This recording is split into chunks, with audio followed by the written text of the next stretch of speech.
guys, go make yourself a cup of your favorite tea because it is tea time and I am having a herbal blend with carrot, surprisingly enough. It's really good. In my official Loepsie tea time mug, of course, today.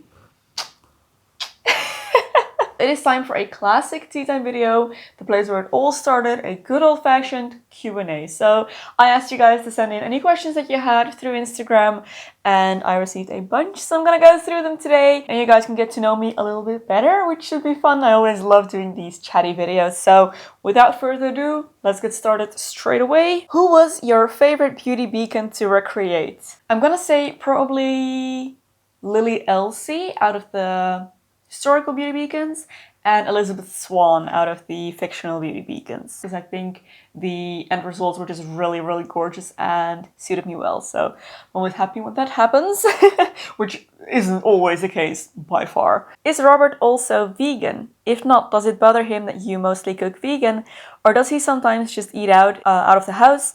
Or do you compromise by also making vegetarian slash fish slash meat? Robert's not a vegan, he is an omnivore, I guess. So he eats everything, but he does just always eat what I cook. So we don't, eat separate meals or anything like that. We have compromised in the sense that we have agreed to not have meat in the house, but we do have cheese and eggs in the house for him. So that is kind of how we do things. Also my principle of kind of being an at-home plant-based eater, I guess. So, which means that whenever I prepare the food, it's vegan. That stands in our house as well. So when Robert cooks, he is, allowed, sounds like, of course he's allowed to do anything he wants, but when he cooks, sometimes there's a little bit of cheese in the food, or if it's just sprinkled on top, I will sometimes, he will leave it off for me. I don't feel like Robert misses his meat much at all in day-to-day life. When we eat out, or when he goes to eat with, friends or family, then he will have a piece of meat often, not always. But he is completely fine with just having vegetarian, mostly vegan meals with me when we're at home. Which is your Hogwarts house? I guess I kind of fluctuate between Hufflepuff and Ravenclaw. I'm a little bit of both, and I honestly don't know where I would be sorted if I were to put on the sorting hats. Pottermore quiz has put me in both Ravenclaw and Hufflepuff. And Gryffindor for some reason. Last time I took it, it sorted me into Gryffindor, which I strongly disagree with. So I guess I am a definite Ravenpuff. If you were to go back to university to study something completely different from what you studied, Celtic studies, what would you choose? Honestly, if I would go back to university, I probably would study something that isn't all that different from what I already did. Humanities is what interests me most in kind of the academic field. So it would be something else within humanities and most likely art history. I took a bunch of art history courses while I was studying as well, and I really enjoyed those. Like, those are probably my favorite courses out of all the ones I've taken, and I was really good at it as well. And if I have to look like somewhere completely different, then I might look into something like media and communication or something like that. A study that is actually useful in the job that I do. Maybe marketing. No, marketing would be useful, but I would hate doing that probably. Do you believe in Zodiac compatibility? How do you think does Zodiac really affect relationships? So this is kind of, I don't know, I am a very rational, science-based person, and I feel like I shouldn't believe in zodiacs. They are so intensely true for me. So many of the kind of relationships that I have with other people that I just can't not believe in them, I guess. I don't believe in the whole horoscopes, predicting the future, things like that, but the whole character descriptions and kind of basics of how certain types of people work. So I guess that's my very vague answer to that. What is your advice on keeping up your relationship with your siblings when you leave for college, if you have a sibling? I do have a sibling. I have a little brother. Little, he is so not little anymore. I have a younger brother. Well, for me, it was pretty simple because while I was in college, I visited my family home where he still lived every weekend. So we got to see each other pretty often. But now that I don't visit there regularly anymore, we just stay in touch through phone messages, and he comes over here pretty regularly. He is my kind of go-to person when I need help with technical things. When the weather is nice, we like to go out and skate together. Sometimes we go for walks and things like that. I guess if it doesn't come naturally to you, but it is something that's important, staying in touch with your siblings, then you have to just put in the effort and send them a message every now and then and arrange a meeting, you know, go do something fun together and put some effort into keeping the relationship alive, I guess. I know you like D&D. Do you have any advice for a first-time DM? As a player, do you appreciate a more interactive improv style or a more directive type of storytelling? I have two DMs who are both extremely talented, and that is also my only experience with D&D, so DMing is a complete mystery to me. I have no idea how they do it. They do it incredibly well. It always just feels very organic and natural. I do believe we play in a more kind of player-directed style, so the world very much reacts to the player's actions. I know one of our DMs has a more kind of improv style, where the other has a more kind of set path that she would like us to follow within the world. And honestly, both are fine, both have their charms. It just really depends on what you are most comfortable with, because you're the one that has to deliver the story, so just do what feels best to you.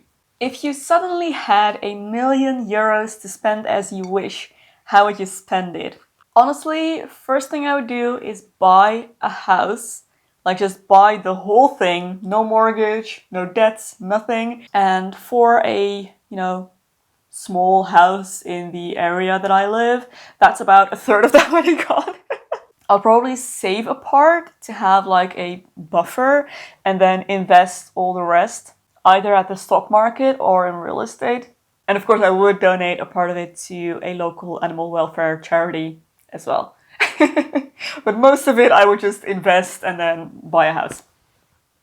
So quite a few people have asked how and why I became a YouTuber, and if I have kind of like a plan B, or if I plan to continue doing YouTube as a full-time job. The way I became a YouTuber is kind of, it just happened. I was here early. I was here in 2008, and back then there weren't that many YouTubers, so that really kind of facilitated my growth on the platform. And then when making money became an option on YouTube, it just kind of organically happened. It was always a hobby for me, and of course making money with your hobby is a great thing. Then at a certain point it just started becoming a viable career option for me. And of course it is something that I really, really love doing, so I would definitely love to keep doing this for as long as possible, as long as YouTube still works and people still watch my videos and I am still able to make a living off of it. Then I will definitely still be here making videos. You know, in that regard, I don't really have any future career plans outside of doing YouTube, but I do have a plan B, of course, if the whole thing happens to crash down and burn. Over the past 10 years, you know, of running a YouTube channel, I have acquired a bunch of skills that I'm sure can be put to use in many different ways. But I would also really enjoy, I think, to learn a programming language and just be a software developer. I genuinely think that would be something I'd really enjoy doing, so that's always an option. I used to be really good at that as a kid, so I'm pretty sure that's something I can learn pretty quickly and then find a normal job in. There is a plan B. What is one thing you'd like to learn this year? How to actually properly knit a sweater. I know how to knit basic shapes, but I don't know how to knit something that is then moldable into a sweater, so like sleeves and things like that. So that is something I definitely love to learn. I have a book with patterns, and I'm going to bring that on holiday with me next week, so hopefully I will be able to get started on my first sweater then, but yeah, that's a new skill I would love to learn this year. How old are you? I am currently 26. I just turned 26. A bunch of people have asked about travel. So what's my favorite destination, my dream destination? Will I ever visit this or that country? Guys, this is a question that always makes me nervous because I feel like I'm not giving the desired answer. But I a few months ago, I wrote a blog post on my blog talking all about why I don't care much for travel. It's just not something that takes a very big role in my life, something that I care about a lot, something that interests me much. Travel is just not very important to me and not something that I necessarily want a lot of in my life. It's something I enjoy occasionally, but on a small scale, much smaller than I feel like most people want. I just don't really feel a desire to travel far or for longer amounts of time or to really travel much at all. So if you're interested in all of my reasons why that is and kind of the explanation behind that, then I will link the blog post that I wrote in an info card, so you can go read that. But my favorite destinations are Ireland and Scotland. Places I would still love to visit are Scandinavia and some like smaller destinations around Europe. And then I want to make one like bigger trip to New Zealand, and that is pretty much it. I love this one. How badly did you hope your hair was secretly curly? Not much at all, actually. I honestly, like, all the things I said in my video were true. I've talked about this before in a tea time video, I believe, but I honestly don't really care about my looks that much. I feel like it's fun to play around with them. I do feel like it would have made better content if my hair had actually turned curly, but that's pretty much the only value that that would have had to me personally. Do you ever get furious? I just can't imagine you getting angry or shouting. I can get very, very grumpy and I can get pretty angry. Shouting is very, very rare for me, and I have never like thrown things or done stuff like that. I'm mostly just grumpy.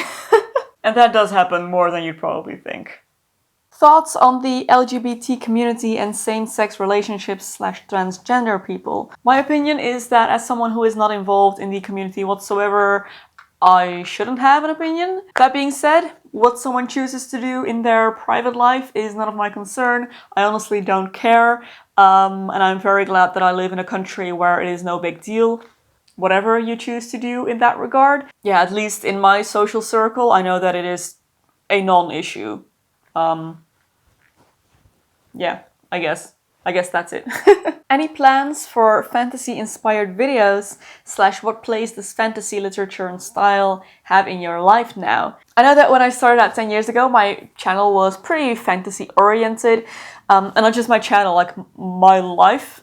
It played a big part in my life, but over the past years it has definitely taken much more of a back seat. I still really enjoy fantasy, but it's not as important to me anymore as it used to be. I have been concerning myself much more with historical fashions and styles than with fantasy-inspired styles, as I'm sure you've noticed if you've been following my channel. And as for planning to do fantasy styles, I might pick something out of the last season of Game of Thrones when it comes out in April, but you know, we'll have to wait and see, and maybe if there are any other fantasy type movies that come out that are good, I might do something related to that, but I don't have any specific kind of fantasy related plans at the moment. Top 3 favorite movies.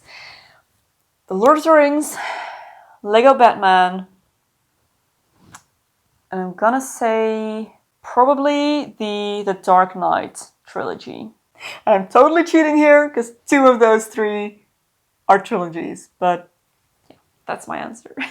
I also got a bunch of questions about book recommendations, like what are my favorite books, what was the last book that was so good I couldn't put it down, and questions like that. Honestly, I haven't really been reading much lately. I haven't really found the time, but I would love to pick it back up again. Anytime that I have read for the past like half a year maybe, I have just been going through all of the Sherlock Holmes novels, and I'm still not finished with all of those, so next book I probably pick up will be probably another Sherlock Holmes novel. I also have George Martin novels lined up, so that would be Fire and Blood, and let's see, I have them there. A Knight of the Seven Kingdoms, so I plan to read those. I would also really love to get started with the Lord of the Rings again and like actually read all of the books this time, because I tried to read them as a teenager, but I didn't make it through even the first book, so I want to try that again. So I'm going to turn this one around and ask for book recommendations from you guys. What is your favorite book from the last kind of, you know, recent period? Do you have anything you think I would really enjoy reading? I'd love to hear. Leave your recommendations in the comments below, please, and we can all help each other like that. So I think I'm gonna stop answering questions now. I've been sat here for a while, so I really hope you enjoyed having a little cup of tea with me. There we go, there's my mug. It's all empty now, so it's time to stop. So I really hope you enjoyed this video, guys. If you did, don't forget to give a thumbs up and subscribe to my channel for loads more beauty and lifestyle content. If you'd like to support me through Patreon or my merch store, there will be links in the description box below. Thank you so much. There's another video here that I think you might also enjoy. You can go watch next. Thank you for watching and I'll see you very soon in my next video. Bye!